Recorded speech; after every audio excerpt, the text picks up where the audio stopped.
या जेवायला. आज ना मला 2 किलो मटणाची ऑर्डर होती. त्याचीच इथे तयारी करायला घेतली होती. आज ना आपण थोड्याशा गप्पा मारू, म्हणजेच माझ्या ऑर्डर्स रिलेटेड. जे काही तुमच्या मनात मला प्रश्न पडतात आणि तुम्ही ते मला विचारता, तर त्याच रिलेटेड आपण बोलणार आहोत. तर आता इथे स्वच्छ मटण धुवून घेतलं, तर ऑर्डर्स देत असताना बऱ्याच जणींना प्रश्न पडतो, की मी फक्त नॉन-व्हेजच्याच ऑर्डर्स घेते का? तर नाही, मी व्हेजमध्ये सुद्धा घेते. म्हणजे त्यामध्ये मासवडी थाळी असेल किंवा पुरणपोळी थाळी असेल आणि फिश थाळी सुद्धा घेते. म्हणजे फिशच्या जास्त डिमांड नसतात. अगदी बोटावर मोजण्या एवढेच आता मला ऑर्डर्स असतात फिशसाठी आणि आज मटणाची ऑर्डर होती. त्यातल्या त्यात नॉन-व्हेज पदार्थ जास्त असतात. आता श्रावण चालू झाला, की मग व्हेज थाळी होतील. दुसरं असं की फक्त मी की असं जे नॉर्मली पार्टीज वगैरे असतात त्याच्याच नाही, तर काही पूजेचं जेवण असेल किंवा बर्थडेचं जेवण असेल, तर त्या सुद्धा ऑर्डर्स घेते.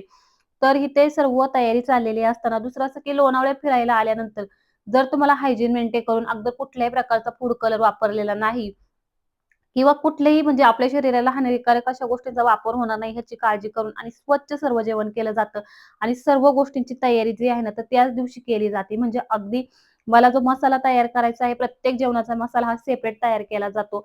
आधी कुठल्याही प्रकारचा मसाला नाही किंवा जी आणलेली भाजी आहे ती स्वच्छ, क्लीन स्वच्छ धुवून करून म्हणजे त्याच्यामध्ये कोथिंबीर असेल, टोमॅटो असतील, अगदी क्लीन करून केलं जातं. अशा प्रकारे आजच्या जेवणाची ऑर्डर दिली. तुम्हाला सुद्धा जर ऑर्डर द्यायची असेल तर नंबर दिलेला आहे आणि फॉलो करून घ्या तेवढं.